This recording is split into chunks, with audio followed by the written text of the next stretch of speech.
Good evening, parents and scholars of Liberty High School. We are so excited that you could join us this evening. For this presentation, I'm going to speak about the Title I Parent Expectations.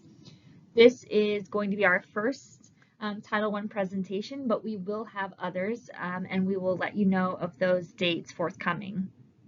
To begin with, just letting everyone know that this 24-25 school year, Liberty High School was rated as a C high school, but we were not that far from a B, and that is our goal for this following school year. So we're going to start with just an overview of what Title I is. Title I is the largest federal assistance program for the entire nation's schools. The goal of Title I is to provide other and additional funds to assist with closing the achievement gap in schools with a higher number of students on free and reduced lunch. The funds are distributed from the federal government to the state of Florida and then to the local agency, which is LEA, and that's the district. And then the district disperses those funds to each of the schools. Liberty High School is a Title I school because more than 70% of the students meet poverty requirements. I'm also going to briefly discuss what the LEA Title I plan is. So the LEA Title I plan is the district's annual plan for the strategic initiatives used to increase academic achievement in the Title I schools. The LEA Title I Parent and Family Engagement Plan is a part of this plan.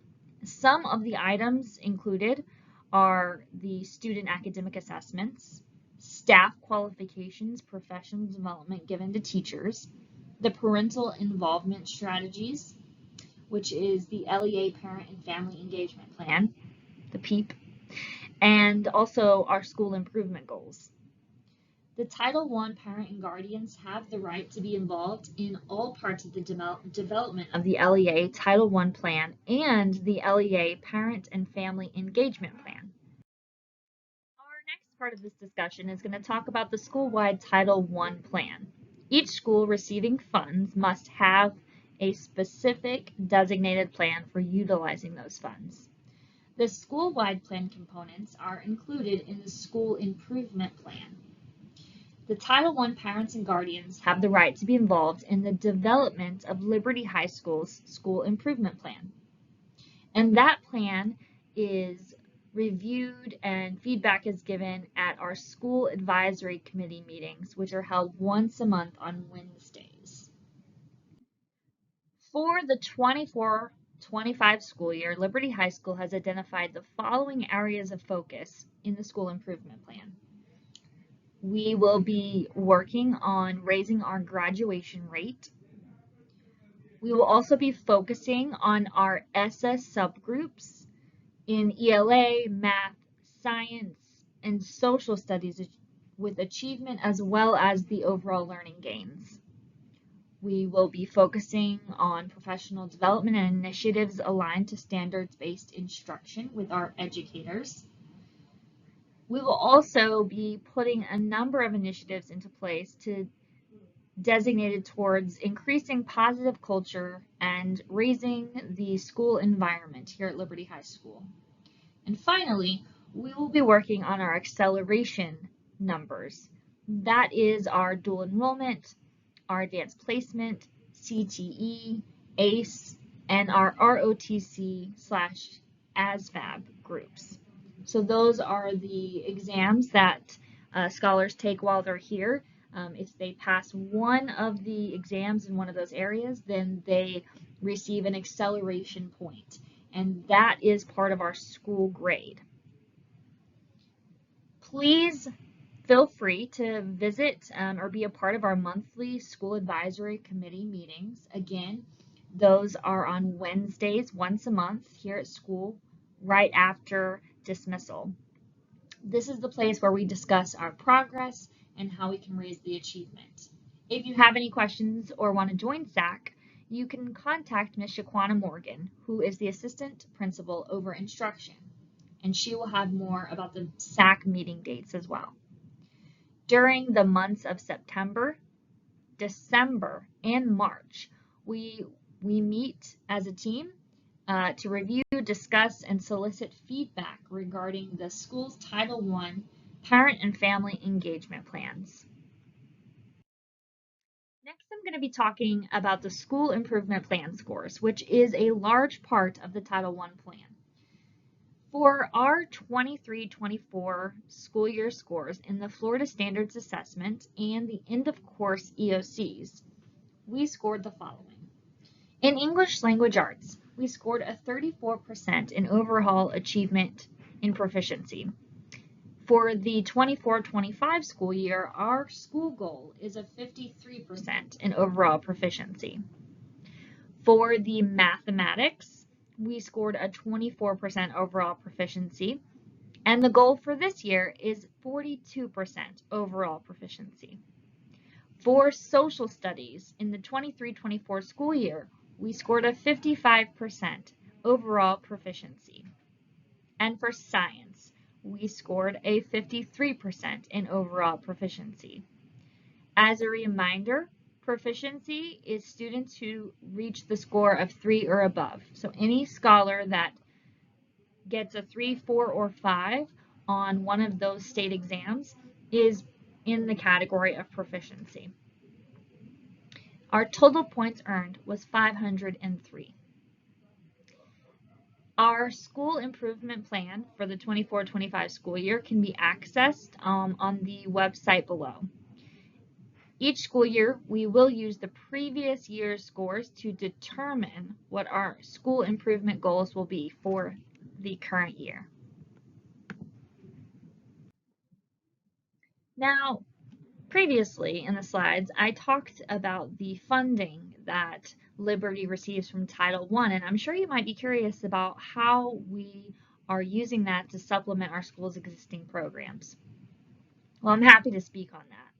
Here at Liberty, we use our Title I funds to add academic coaches to our staff.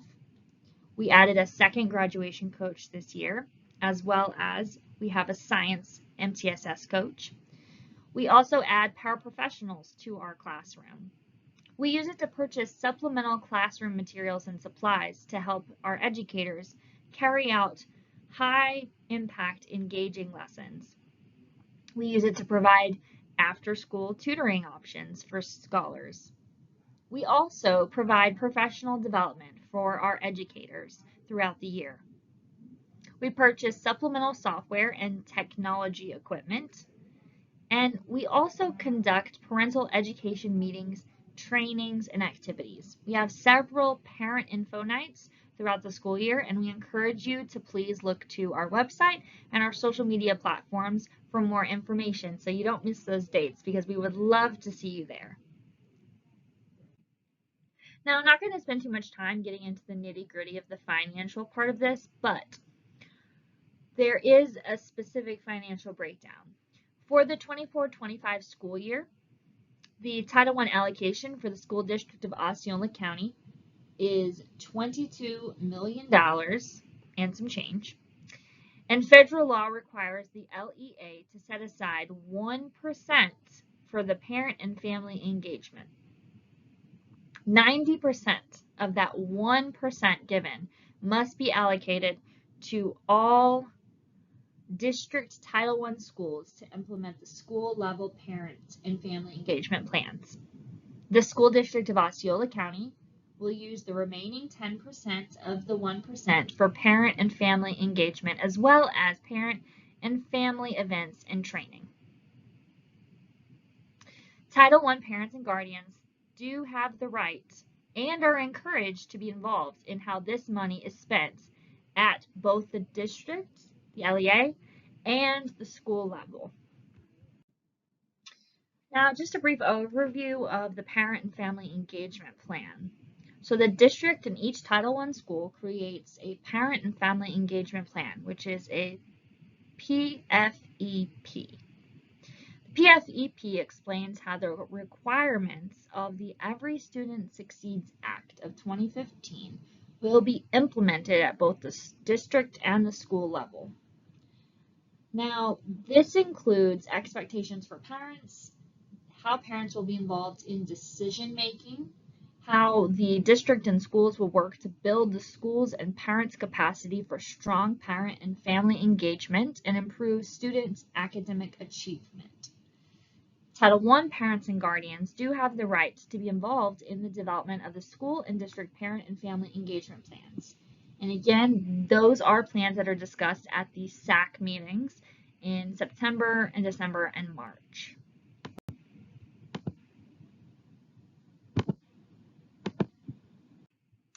If you are wanting to provide your input on how to spend the Title I parent involvement funds, then you need to understand kind of what those funds can be used for. So the Title I parent involvement funds must follow the following criteria. They have to educate the parents on Title I, ensure the funds are aligned towards academic achievements in language arts, math, or science, and have educational interaction between the parent and the student.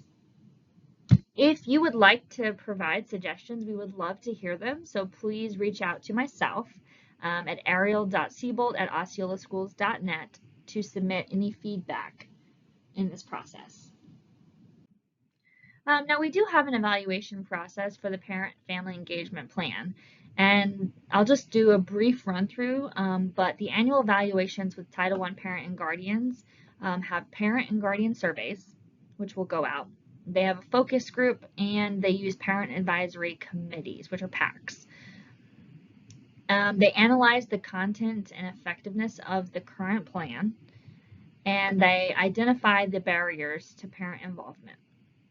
And they also require data or parent input, which may include the process and timeline, and then also speak to how the evaluation will help create next year's plan. Each parent at every Title I school will receive or should have received a school parent compact. This is a commitment from the school, the parent, and the students to share in the responsibility for improved academic achievement for all scholars. Title I parents and guardians do have a right to be involved in the development of the school parent compact.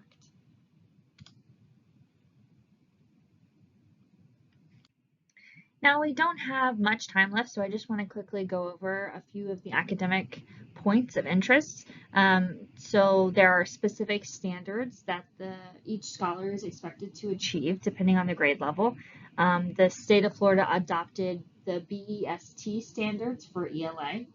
The MAFs and BEST provide clear educational standards while also allowing the local districts and schools the flexibility needed to deliver the quality instruction in the classrooms.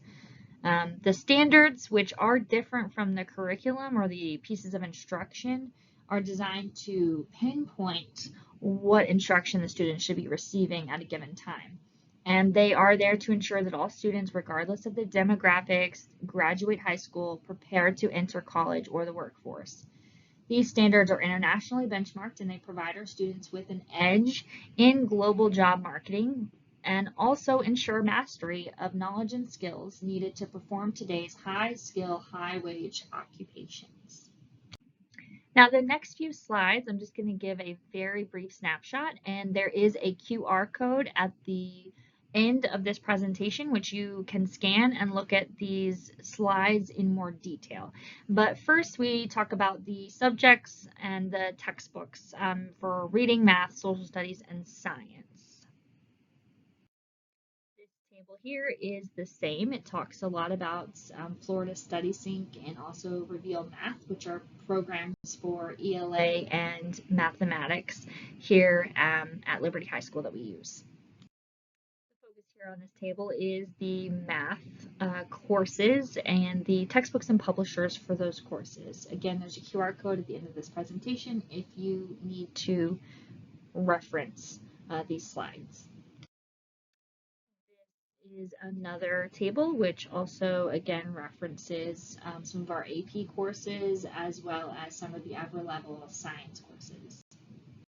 Here you can find a very thorough list of the different evaluations at the state and school level that students are evaluated on. If you are curious about your child's educator's qualifications, then you have the right to inquire about them. That Title I information booklet explains your rights.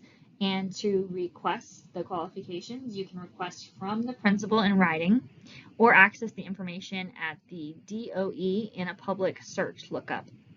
For the Every Student Succeeds Act, which is ESSA, we give a 4-week notice. The school sends out information in a present manner that when we have educators that are out of fields. Notice is sent home twice a year for those out of field educators. So your rights as a Title I parent or guardian are as follows. You have an opportunity to schedule regular meetings to make suggestions and participate as appropriate in decisions that relate to your child's education. You have the right to expect a response to those suggestions in a timely manner. You have the right to submit comments on the school-wide plan as soon as it's available to the LEA, if you do not believe it's satisfactory. You also have the right to be involved in how funds are allocated and spent at the district and school level. You have the right to be involved in the development of the Title I school plans. You have the right to be involved in the development and review of the school and district parent and family engagement plan, the PFEP. You also have the right to be involved in the development of the school parent compact, as well as the school's SIP, and request the qualifications of your scholars teachers. Reminder of how you can be involved here at Liberty High School. You can listen for automated calls and reminders, or as well as text messages and emails that are sent out. We also have a weekly newsletter sent out to from Mr. Dunham, our assistant principal, that gives all the information we could possibly want. Also, you are welcome to watch for the flyers and invitations to any of the parent nights. You're welcome to attend the SAC meetings Wednesday once a month in the Media Center. You're welcome to attend any PTO meetings and also to follow Liberty High School on all of your social media platforms. We are located on Facebook and Instagram. And at the district level, you're also welcome to listen for automated calls and dial-outs from the district, watch for flyers and invitations to events like Open House, and attend the PAC meetings, as well as follow the district Facebook and Instagram groups. We are wrapping it up here, but I wanted to leave you with 2 pieces of information. We have 2 Title I contacts. Our first leader in the Title I realm is our Title I parent liaison. We have a new one here at Liberty. We're very excited to welcome Miss Jasmine Sanchez, and you'll find her email. If you have questions, please do not hesitate to reach out to her. If you do not get a response, or if you are unsatisfied with the response, you may also email me as well. That's ariel.siebold@osceolaschools.net, and I would be happy to listen to your concerns. Again, these are the 2 main contacts for the Title I here at Liberty High School. Finally, as a reminder, we are here to make good things happen for other people, and the main ones that we want to see good things happen to is our scholars. So this is a great way to do that. Please feel free to scan the QR code here in blue so that you can view all the slides in this presentation and be able to look back on it for reference anytime that you need to. Again, if you have any questions at all, please do not hesitate to reach out to Jasmine Sanchez or Ariel Siebold. That's me. And we would be happy to connect you, get you involved. We absolutely love having our parents involved in every aspect of Liberty High School. Again, thank you so much for taking your time to be with us today, and we hope that you sincerely enjoy getting to know the teachers in your scholars' classrooms and being able to see their day. Thank you so much.